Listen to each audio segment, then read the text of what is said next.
story begins with a young man named Paul, who is proudly showcasing his tractor. Paul was an exceptional programmer, well respected in his workplace, where his performance consistently stood out.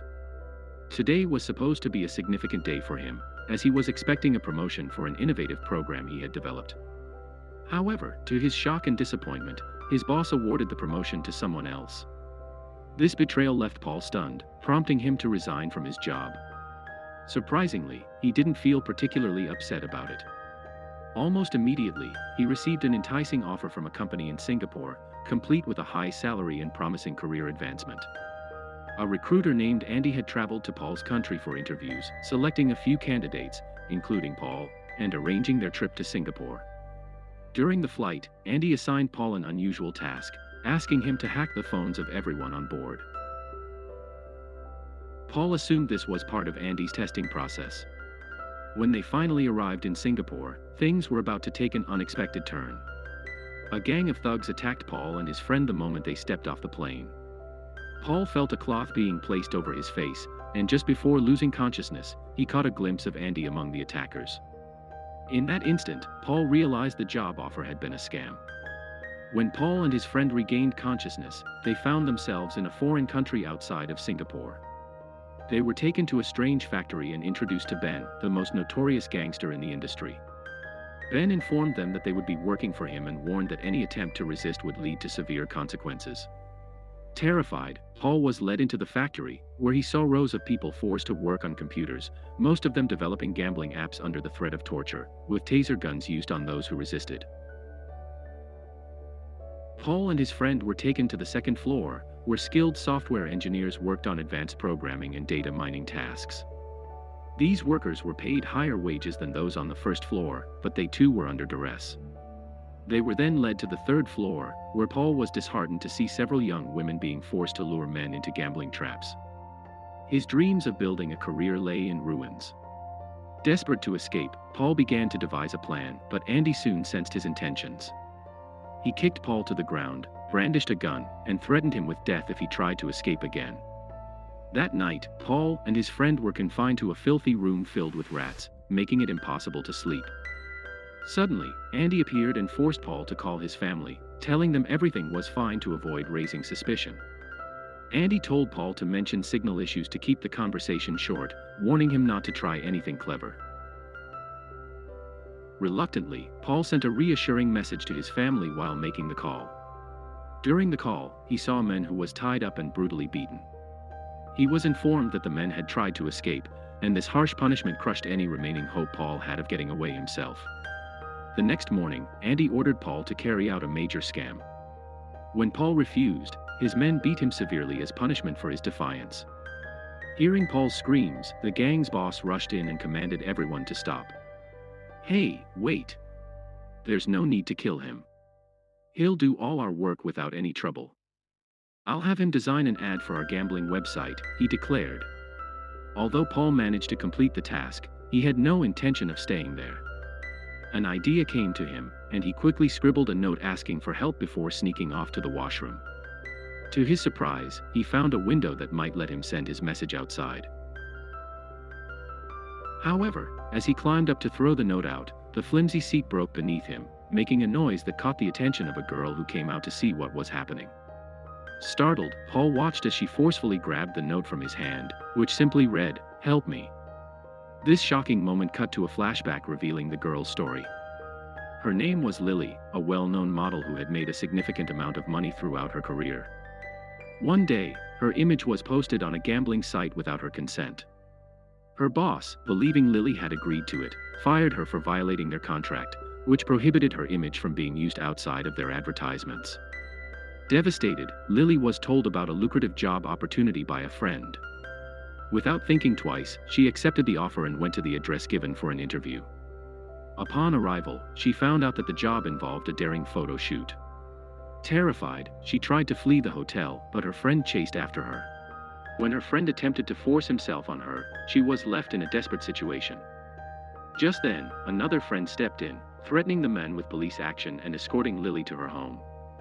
At her house, she met Andy from MV, who offered her a job that promised good pay for minimal effort. Since the opportunity came through her friend's reference, Lily accepted without hesitation. However, Andy took her and several other models to a village where their mobile phones, passports, and money were confiscated. It quickly became clear to Lily that she had fallen victim to a scam. Now, she was forced to lure men into gambling like Paul. Lily didn't want to engage in this illegal work, but she was threatened with death if she refused. Despite her reluctance, she had no choice but to comply. The scene shifts back to the present, where Paul and Lilia are talking. During their conversation, Paul realizes that Lily is also trapped and eager to escape. Just then, someone starts knocking loudly at the door. It's Andy, who has come to retrieve Lily. Without checking on her, both of them panic. Paul quickly heads to the washroom to hide the note he wrote while Andy barges in, furious, and begins to torment Lily. She feigns illness, claiming she went to the washroom because she wasn't feeling well. Andy, ruthless as ever, seems unnerved by her and eventually lets her go, but he suspects someone is hiding with her. Determined to find out who it is, he breaks down the washroom door, discovering Paul inside. Despite torturing Paul, Andy cannot uncover the secret he is hiding. The scene then shifts to a new character, George, who received a message from Lily. Intrigued by a gambling opportunity, he quickly became engrossed in the game and decided to invest his money. Naturally interested in gaming, George played his first game with Lilia and surprisingly won a substantial amount of money, feeling on top of the world the next day. He excitedly shared his success with his college friends and resolved to invest again. He spent his winnings on gifts for his girlfriend but soon received another message from Lily, prompting him to play again. This time, however, luck was not on his side, and he lost badly. Disappointed and lacking funds to buy his girlfriend a gift, he reached out to Lily. She encouraged him, saying, "So what if you lost once? Try again, and you might win." Motivated by her words, George decided to play once more the following day. While at college with his girlfriend, he got another message from Lily reminding him to join the game. His phone was low on charge, so he wandered around the library, connecting his phone to someone else's charger and starting the game once again. Luck seemed to favor him, or perhaps it was Lily's cunning plan to keep him gambling. He won big again, earning thousands of rupees and feeling ecstatic. The next day at work, he received another message from Lily asking him to buy a lottery ticket. He promptly purchased an expensive ticket with a grand prize but unfortunately lost, draining his bank account. Despite this setback, George's addiction to gambling only intensified. He became so consumed that he began selling his expensive shoes, car, and clothes, and borrowed money from friends to sustain his habit. In his desperate pursuit of money, George failed to realize that he was losing everything instead of gaining something. He lost so much that debt collectors attacked his home, taking all the valuables they could find. Even after robbing him, George's gambling debts remained unpaid. To recover their money, the collectors took him to the hospital, where they sold off his blood. George's health deteriorated due to severe blood loss, and his parents, heartbroken by their son's condition, sold all their possessions to cover his medical bills and gambling debts. They hoped George would learn from this traumatic experience and not return to gambling. However, despite such a significant wake-up call, he fell back into his old habits.